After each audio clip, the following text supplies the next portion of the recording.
One of the things that we always hear is, whether it's from parents and relatives or whether it's from teachers, I didn't know Sally could do that. I had no idea.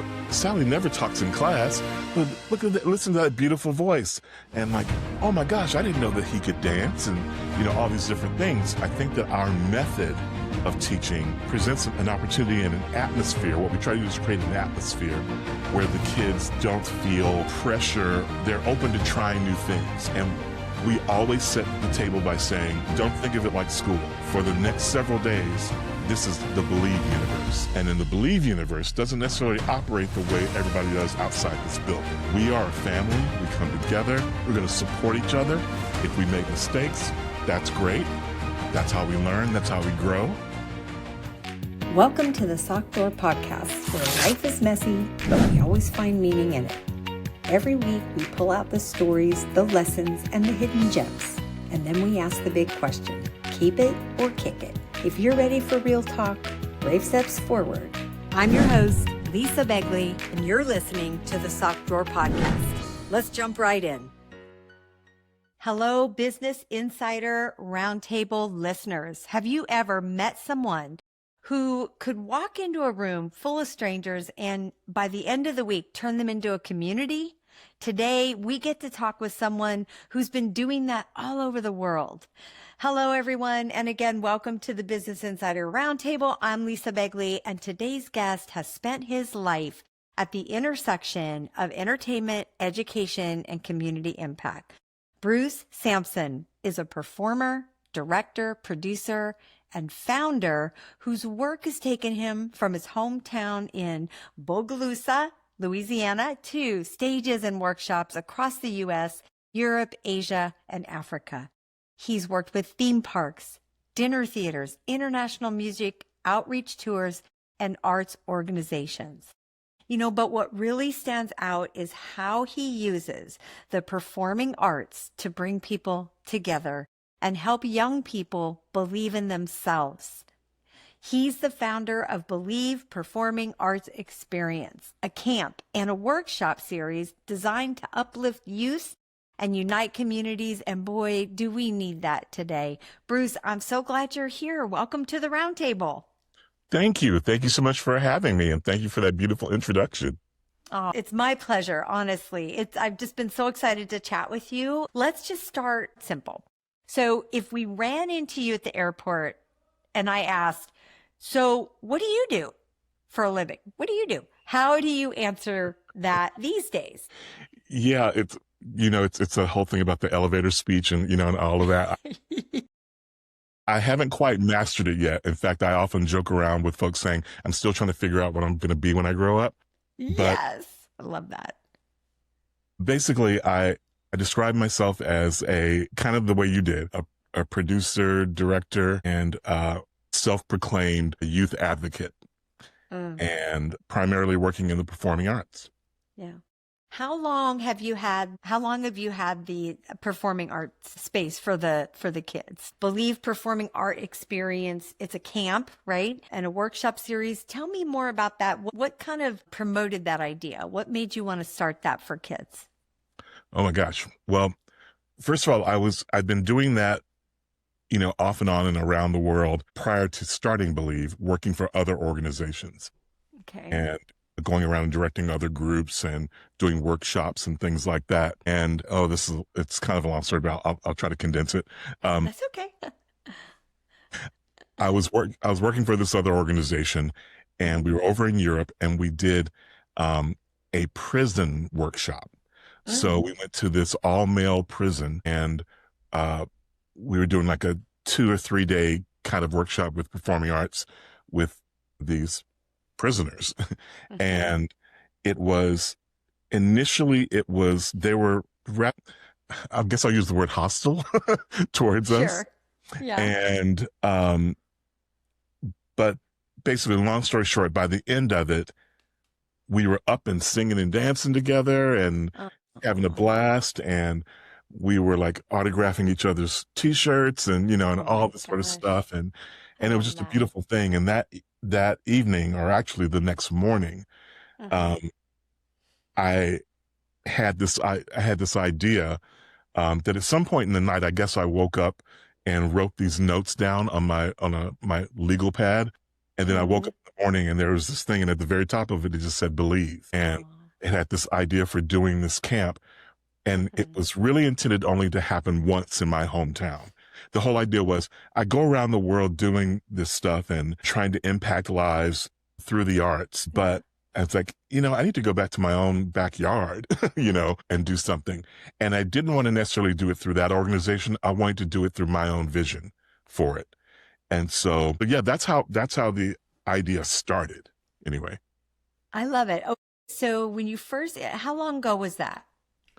That was 2013 when the idea happened, 2014 when we did the first camp. Gosh. Now, did you take it out to communities, or did you have a brick and mortar studio, theater kind of space to use? How did it evolve? Well, again, it was only meant to happen once. I didn't plan on continuing it. I just Okay. want to do something really nice for my community and bring people together. And as soon as I started announcing that it was happening and that I'm coming home, I put it on social media and everything. Before I ever got to my town, we ended up doing a kind of a sample version of it in Southern California, because that's where I was living at the time.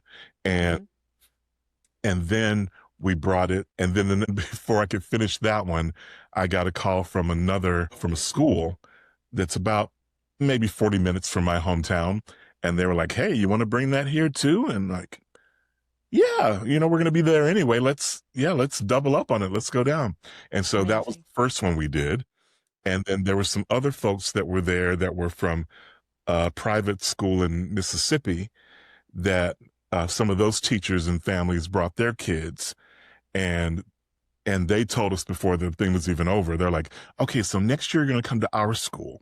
And people were already making plans for us. And my God, I don't know what you're talking about. I don't want to. That wasn't the thought. That wasn't the thought. A lot of work. Yeah. But well, that's my next question. Up. Yeah, I love that. And that just makes sense. And I feel like that was your mission. Like it was super meant to be. Tell me, that's my next question is where do you get the kids? What went into creating these camps for the kids that everybody loved? Yeah. So basically what we do is we just find either a school or a church or some organization that's willing to partner and host us.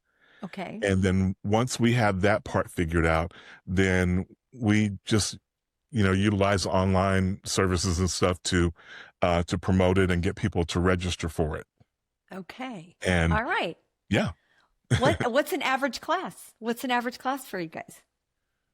Oh, well, we kind of, from year to year or from camp to camp, it's usually anywhere from 80 to like 150 kids.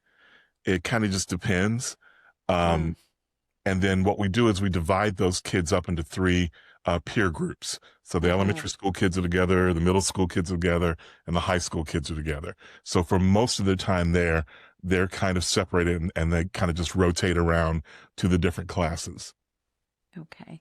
What does the team look like? Is it you have 5 or 10 people, or is there 2 or 3 of you? Well, that has changed as well. I can only imagine. Initially, I think we always have 4 main instructors. Okay. So we have a music instructor, voice, we have an acting instructor, and then we have 2 dance instructors. And the reason I wanted 2 dance was I wanted a male and a female, because I knew that was the one area where, especially down south, a lot of males will have a resistance to wanting to do it because they perceive it as being something not for them. And so if you can present a male figure, then they're like, well, he's cool, so maybe I'll do it because he's doing this thing, right? Yeah. So that's the core of the teachers. And then I usually bring on 2 other people who are our talent coordinators, and they're the ones who kind of go around all the classrooms and figure out, because we have solo opportunities and featured opportunities for kids. And so they're the ones that go around and figure out what each kid should be doing. That kid can do this and that kid can sing this number. And this kid, can do that. And then they also, teach solos throughout the week to the kids and get them prepared for the performance that comes at the end of the camp.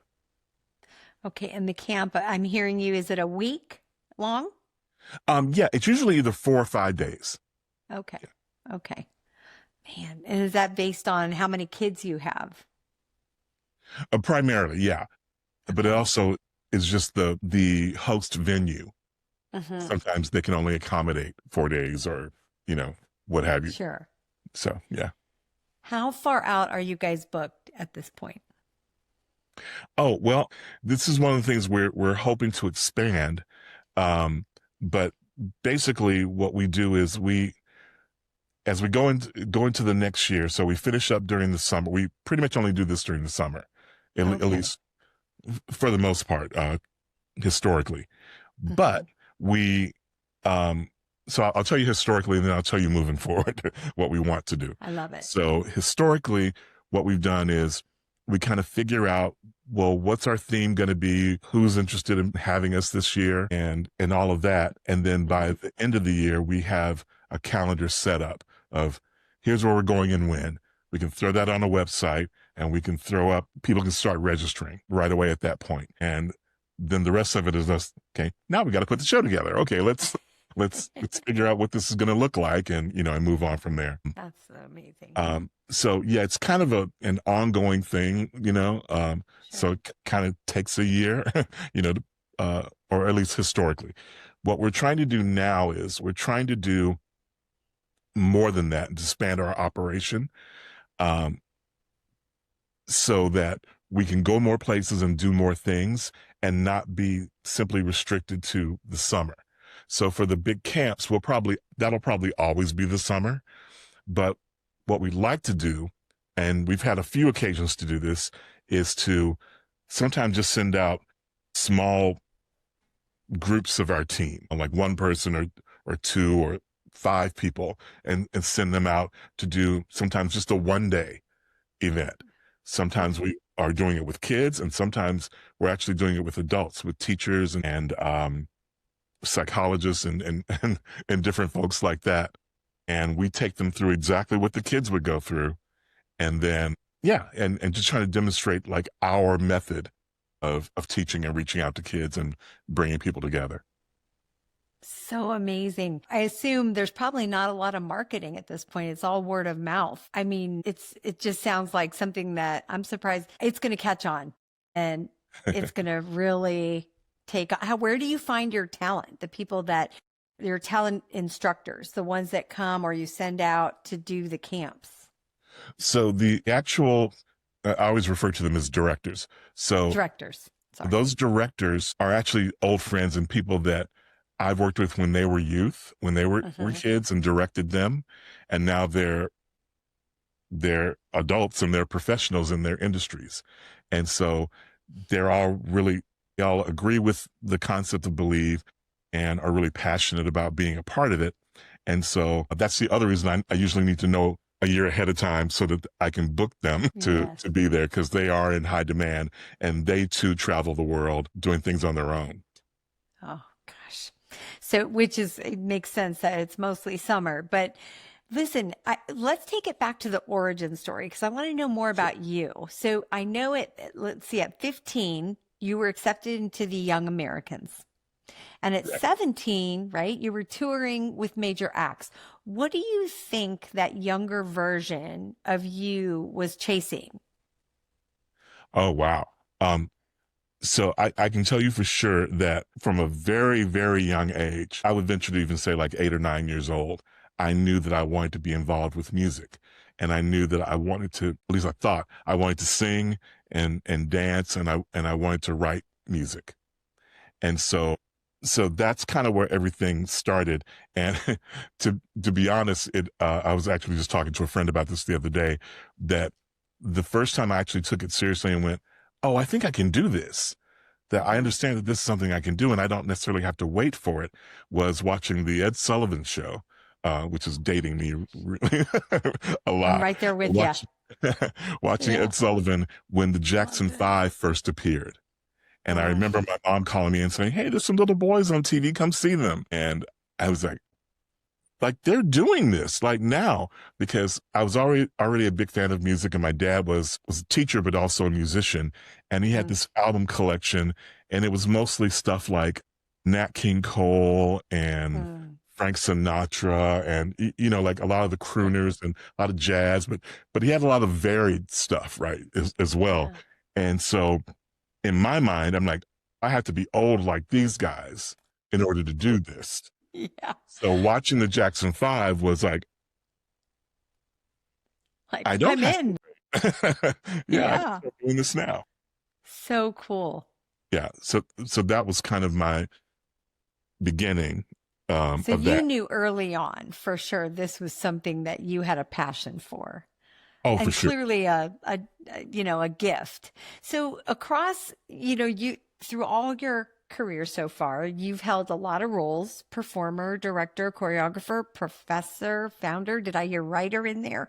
What's the thread that you feel like, if you look at all of those over the years, what's the thread that's never changed? Ooh, that's a good question. I guess off the top of my head, what I would say is probably communication and connection. So regardless of what things I've done, because there's one other thing, one other job that I had for a number of years was I worked in radio for a number of years. And so virtually everything I did had something to do with communicating with people.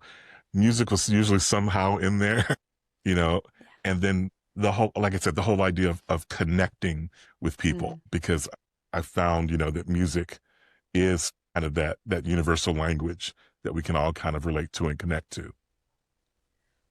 Well, I agree with you 100%. You have a beautiful voice. So it doesn't surprise me that you would have been on radio. And connecting, it's kind of part of my intro is, have you ever met somebody that is able to walk into a room and a week later it's a community? And I feel like just getting to know you a little bit, I feel that sense in you.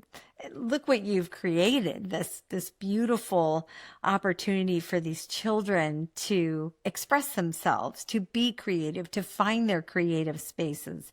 And that is just a beautiful thing in and of itself. So for anybody hearing about it, let's say for the first time, what's the experience like? Like, what's some of the reviews and feedback that you get? What do you see from 4 to 5 days out from these kids? What's the bloom? So the narrative that always resurfaces with us is this idea that kind of what you stated earlier, is that the kids come in, many of them not knowing each other or not knowing each other well. And there's always some apprehension about what are they going to make us do? What's going to happen here? Because oftentimes, especially with the younger kids, their parents just sign them up. And they're like, I don't know what this thing is that I'm going to, whatever.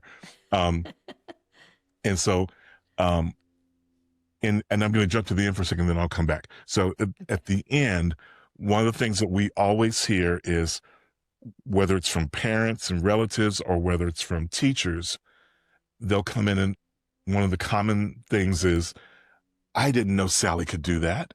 I had no idea, Sally never talks in class, but look at that, listen to that beautiful voice. And like, oh my gosh, I didn't know that he could dance and, all these different things. And so now bringing that back to the beginning is, I think that our method of teaching presents an opportunity and an atmosphere. What we try to do is create an atmosphere where the kids don't feel pressure or, I don't even know the word for it, but, they're open to trying new things. And we always set the table by saying, even if you like attend this school, where we're hosting this thing, don't think of it like school. For the next several days, this is the Believe universe. And in the Believe universe doesn't necessarily operate the way everybody does outside this building. We are a family. We come together. We're going to support each other. And if we make mistakes, that's great.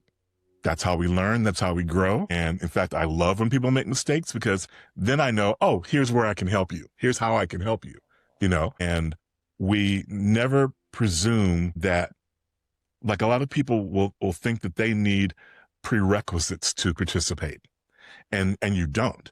It's like, so, and I just had this talk with some educators just a few days ago because we were talking about bringing Believe to their school or the school system. And they were like, oh, yeah. I'm going to hook you up with this person, because they know all the talented kids. And I go, that's wonderful. But I'm also looking for the ones that you haven't identified as being talented, because they just need an opportunity. And that's how we get to that end part of, like, I had no idea they could do that.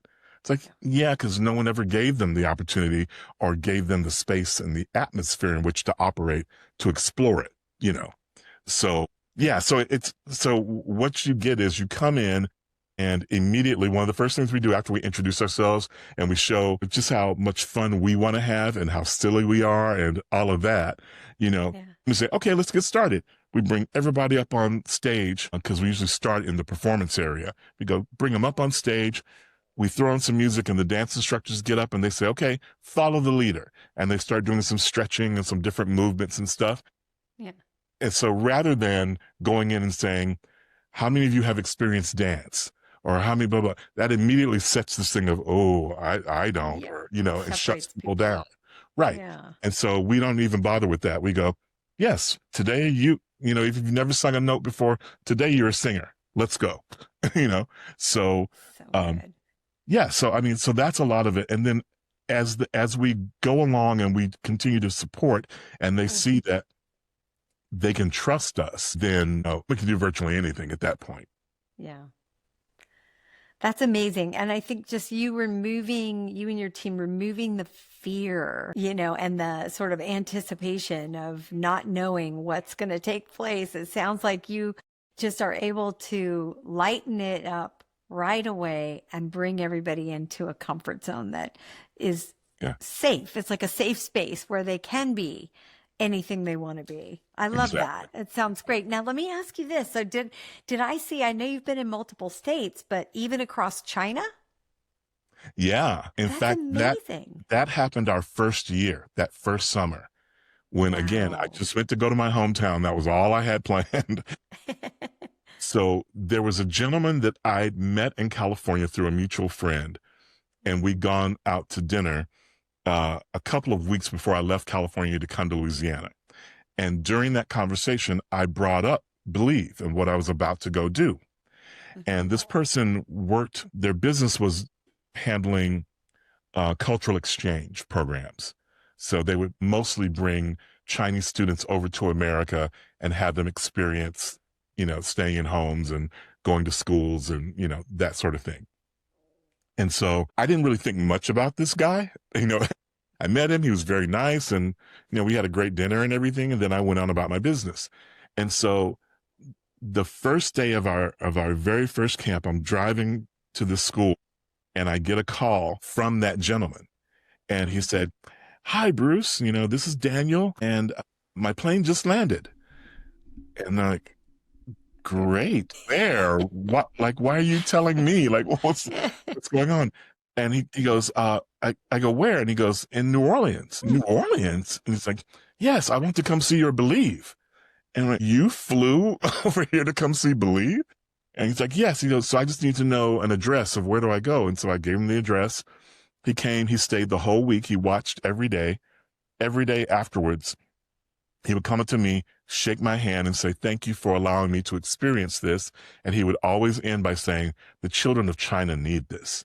And then he'd walk away. And so the night of our culminating stage show, he did the same thing. He came up to me afterwards and said the same thing. And he shook hands with a lot of our team and said that he wanted to take them out to lunch the next day. And so he treated us all to lunch the very next day, said the exact same thing of the children of China need this. And I'm like, great. I don't know what to do with that, but good luck with that, Yeah. And we just went on And then we went on to do the one in my hometown. And then a few days later after we finished, I get this call from Daniel and he's in China now. And he said he wanted to know he said, can you teach Believe by yourself? And I said, I'm not really sure what you mean by that, but like, yes, I could teach the songs, the dances, the acting. Yeah, I could do that, but it wouldn't be the full Believe experience because it's all those personalities and all the energy and it's a machine, right? Yeah. I said, but I mean, yeah, sure, I could. And he goes, great. And so we went through a series of phone calls over the next few days of him calling me and asking me weird questions like that. And then finally he said, okay, I want you to come to China, just you. And I want to take you to different schools in different cities. And I want to test to Believe here and see if it works. And so I'm like, I would love to do that, Daniel. I really can't afford to fly to China and do what you want. Or he goes, no. I'll take care of everything. I'm like, okay, great. So he flies me out to China, and each day almost every day. There was a couple of days we had off, but I was there for about a week and a half, and we went to a lot of different schools, and I'd meet a group of students. Usually it was somewhere in the neighborhood of like 50 or 60 kids, at the time, and I'd meet with them, and I would teach them a couple of numbers because we were only going to be there for a couple of hours each time. Sure. And so we do that, and then we sit down and kind of communicate as best we could. Most of the kids had been taking English, so we could kind of, through broken English and all of that, kind of communicate and understand each other. And so we did that, and then that was birthed into initially him bringing students over to California because I was still living there at the time. Yeah. He was bringing students and teachers, and we would do like these little weekend things with them. And then a couple of years later, he invited us to China, like our team. And so our team flew there, and we did a couple of different, I think we did 3 camps in 3 different schools in China. Wow. And it was during their winter break that we did it. Yeah. What an amazing experience. I mean, I was going to ask you about did you have an interpreter? Did you have someone there who was, making that communication transition for you? But it sounds like it worked out great. Now, would you guys go back? Do you have plans to go back there? Well, unfortunately, our contact that we had at the time passed away during I'm so the COVID sorry. period. So we don't have that contact anymore. Gotcha. I very much like to, as part of our growth, I'd like to go overseas, and not just China. There are a number of places that we're talking to folks and trying to figure out ways to get there.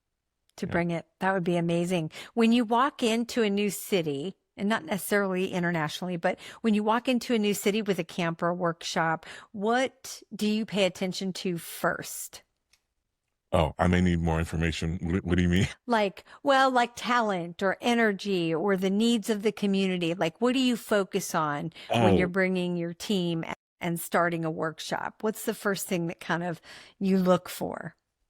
Yeah, I think you kind of tapped into it. It's not so much talent. I never worry about talent. Like, that's the least of my concerns. Good. But I do like to get a sense of what the community is like and what their needs are.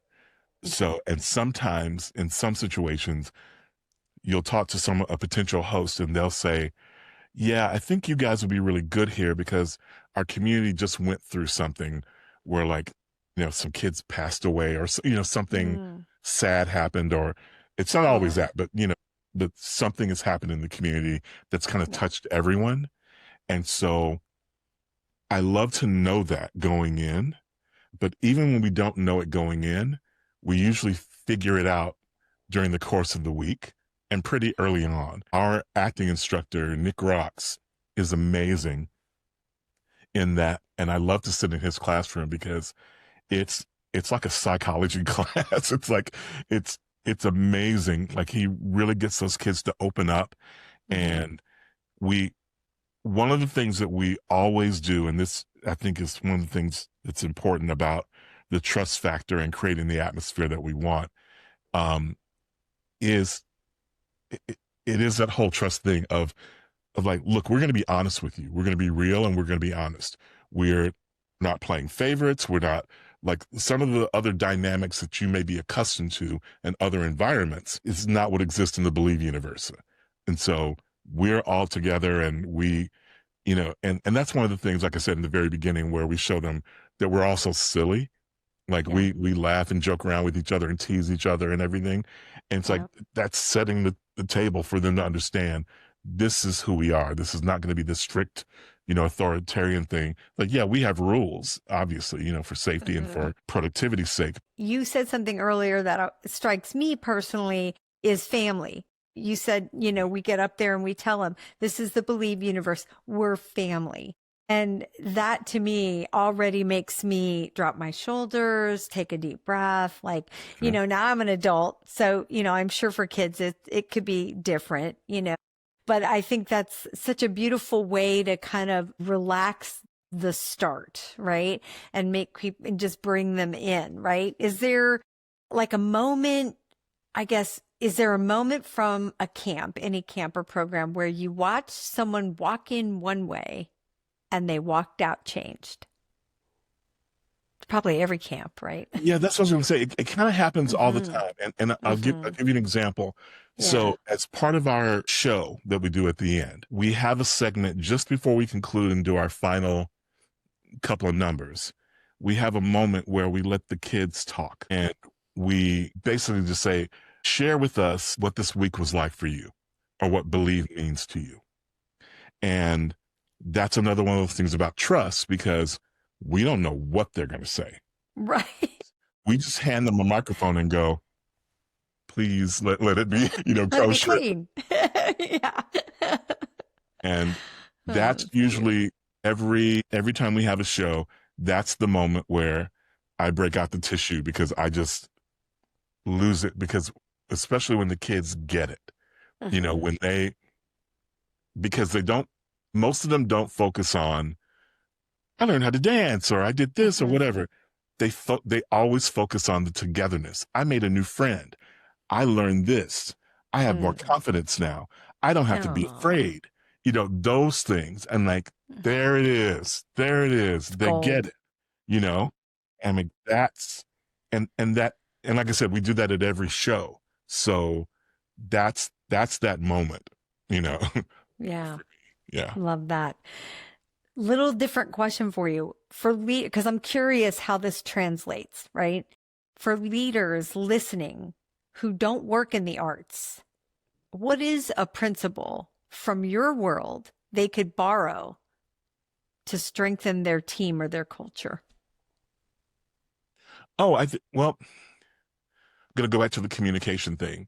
It's about creating that space. And you said it earlier, that safe space, creating that safe space where we can be honest and communicate with one another and break down those barriers by understanding that what our similarities are greater than our differences.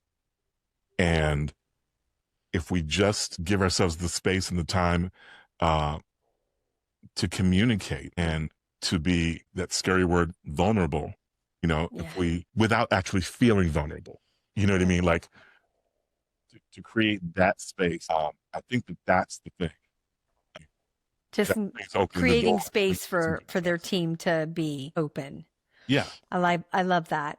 You've worked, Bruce, with a lot of dinner theaters, right? Pageants, medical associations, and touring companies. On the business side, kind of staying in that theme, what's something that has surprised you about what truly makes a show or program sustainable? Sustainable. At the end of the day, I'll speak to it, and you'll tell me this is not what you mean, but I'll speak to it from the point of view as the person who usually writes the show, right? Okay. So love it. Regardless of where it is, for me, it's always the more I can, and this kind of goes to the Believe thing too, of understanding what kind of community you're walking into. If I understand who my audience is, then that's half the work right there. If I know who you are, then I know what kind of show will speak to you. And if I give you that, then you're open to all the other stuff. If I just give you a little bit of that, then the rest of it make sense and will pan out and will be Yeah. fine. You know, there was a well, the dinner theater that I worked at the longest was a dinner theater in Newport Beach, California, and What was it called? um, Can you it say it? it was called Tibby's Music Hall. Okay. It doesn't exist anymore, but Oh, yeah, but it was I living in Southern California and living in that area. I knew the people because I interacted with them, and everything, and I knew that mm-hmm. community really well, even though we attracted people from kind of all over. So I just knew what they would respond to, what Mm-hmm. types of things they would respond to. And as long as we made it fun and interactive, then here's the thing. If you remember the show Cheers, Yeah. their theme song is like, where everybody knows your name. Yeah. That's the atmosphere I always tried to create, where it's like, it's not just, oh, I'm coming to sit there in my suit and tie and watch this professional show. It's like, Yeah. no, kick your shoes off, kick back and enjoy. And we want you to react and interact with us. And one of my, I guess, secret sauce to most of the shows that I write is I love to include audience participation in some form or fashion, whether that means usually it means the whole audience singing along or clapping along or doing something, right? Yeah. Or repeating something or what have you. But sometimes it can literally mean bringing an audience member on stage with us to do something fun, Yeah. So, yeah. I find, it's funny when my husband and I will go see a comedy show, that kind of thing every once in a while. And, I love the heckling, right? I like to be like kind of that banter back and forth, whether it doesn't have to be with us, but I just like it in general. I think it's such a impactful thing because it brings the audience in with you. And I think that makes total sense to make them feel, just included. And I think there's so much about hospitality. I know that's, when people think hospitality, I don't know, they think hotels and events and things like that. But there's something about, I think it's a gift and not everybody has it. You definitely have it, clearly, but a way of just being, at making people feel welcome, making people feel warm and at home. And you do that so eloquently. I just love that. Now let me ask you this. Did I hear you're a dad of 3 daughters? Yes. Okay. So I'm just curious, how's being a father shaped the way you lead, teach, and create? Has that transitioned at all differently or is it just stayed? No, well, I will say that all 3 of my girls, I'm trying to figure out how to describe this. Yeah. They might hear Their it. entire lives, well, I've always joked that they were cursed to be around me and everything because as little kids, they've always been around theater. Like, like they grew up around it. And so I'm like, oh, you guys are doomed. Like from the get-go, you were just doomed to somehow be involved in it. But I always tried to create a space for them to discover what they really wanted and not feel forced into something. And they genuinely love the arts. And I've been fortunate enough that to get to work with them, like sometimes at their schools, when they were in school, they were doing a play, I'd go and volunteer and help out and, do whatever. But also when they were college age, they traveled around the world as part of the Young Americans and with other groups. And I would get to go along with them and have those experiences with them. So that was just a blessing beyond, anything I could have ever imagined happening. Yeah. But all of them are very gifted, very talented. And the oldest and the youngest are actively still in the arts, and that's their job, Mm. The youngest works at Disney and the oldest did work at Disney, has worked around the world at different Disney parks, performing cruise ships and all of that. And now she and her husband are in Germany doing The Lion King. Oh and my they've been there gosh. for a couple of years. So yeah. How amazing. What an experience. I mean, they're so blessed, not cursed, to be able to have grown up with you as their dad and been in the arts. I think, I wish there so many times you hear, and not to go down this path, but so many times you hear of schools eliminating the arts. Gosh, I remember even back, all of our kids, we grew up in Southern California as well, and our kids were all born there. And I was a PTA president, and I remember them one year saying, I think we're going to stop the violin program. We're going to take away the music, like we're going to minimize the library. And I was like, what is happening?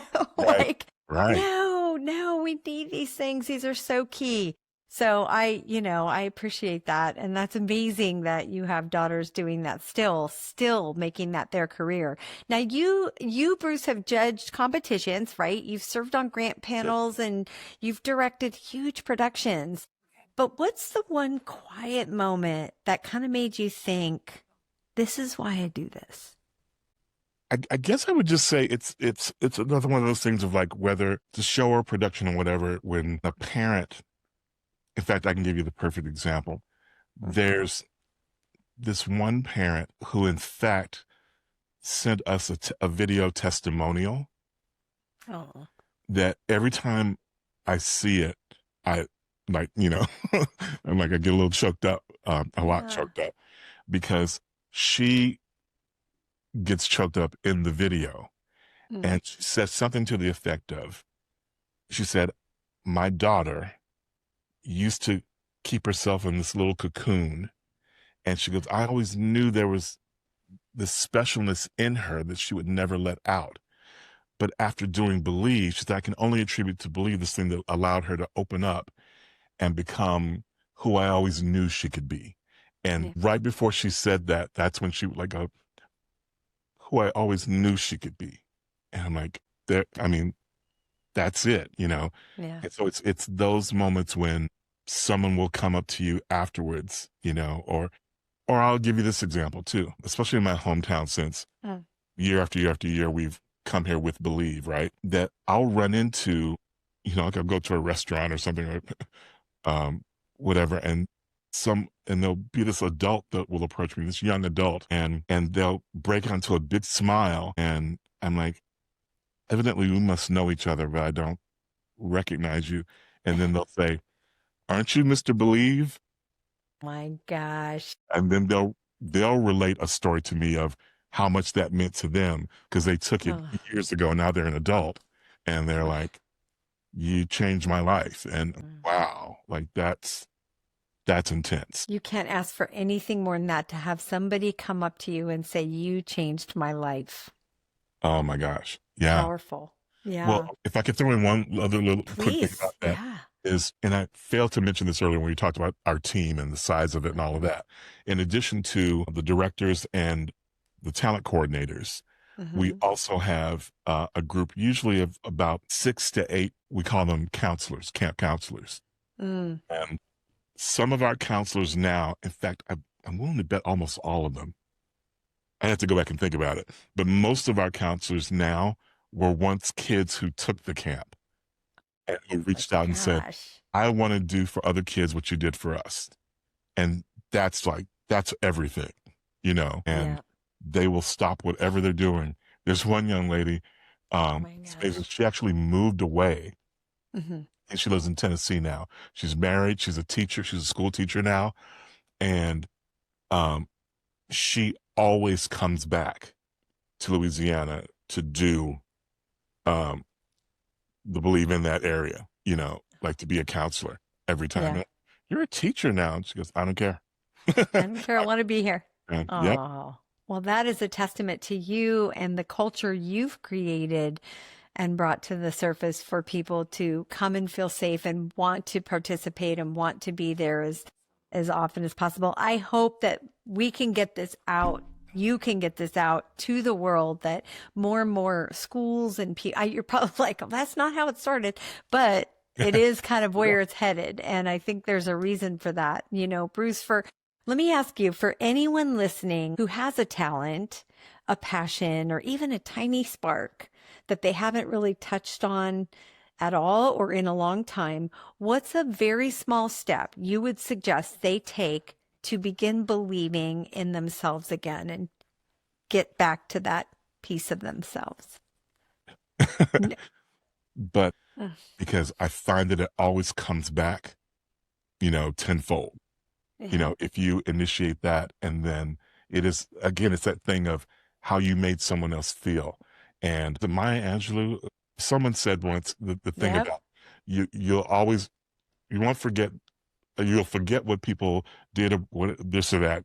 I'm messing it up, but they'll always remember how they made you feel, or Yes. something like that. Right? Yes. No, it is Maya Angelou, and it is, people will forget what you said, but they'll never forget how you made them feel.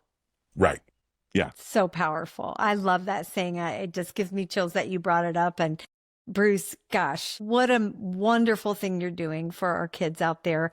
And thank you for sharing, I guess, not just your experience, but your heart behind it all. You've given us a powerful look at what happens when creativity and community come together with intention. Can you share for our listeners, so the website, where they can find you? Maybe if there's teachers listening who think, I know I have a teacher friend in middle school in Redding, California, she's at Conrad Weiser, Nikki, and I'm going to reach out to her and I'm going to send her your link, and she's a drama teacher.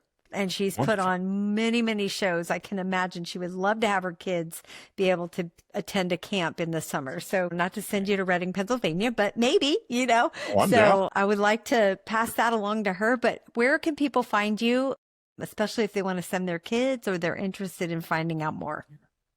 Sure. I mean, I will give you our website, which is believecamp.com or .org. Either way, you'll get to us. So believecamp.org. And then we're increasing our presence on social media, so on Facebook and stuff like that. But the website is actually the best source for that. Okay. And if I didn't mention it before, we actually are 501c3. Initially, the first few years that we did Believe, it was just basically we would finish up one camp and people would say, hey, can you come to us? And so it was growing organically. But then we kind of figured, okay, if we're going to do this, we need to do it the right way. So we applied and got our 501c3.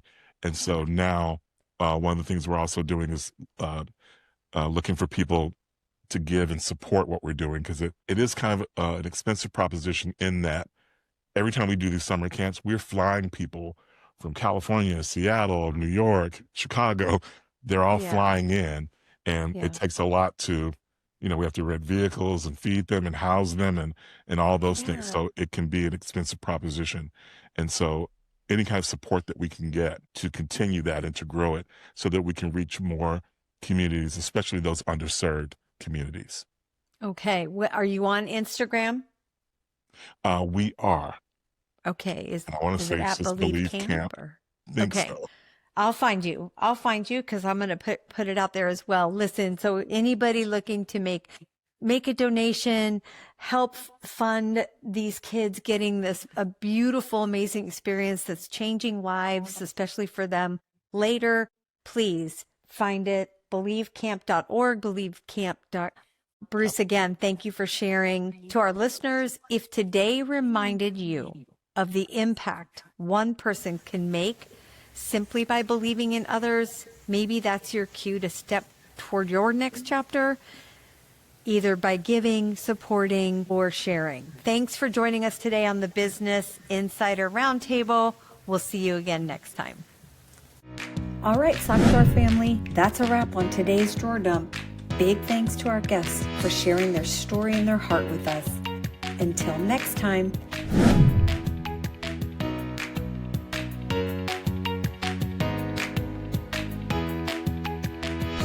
Don't forget, life's too short for mismatched socks. Retire the ones with holes, inspire the ones that still shine. See you soon.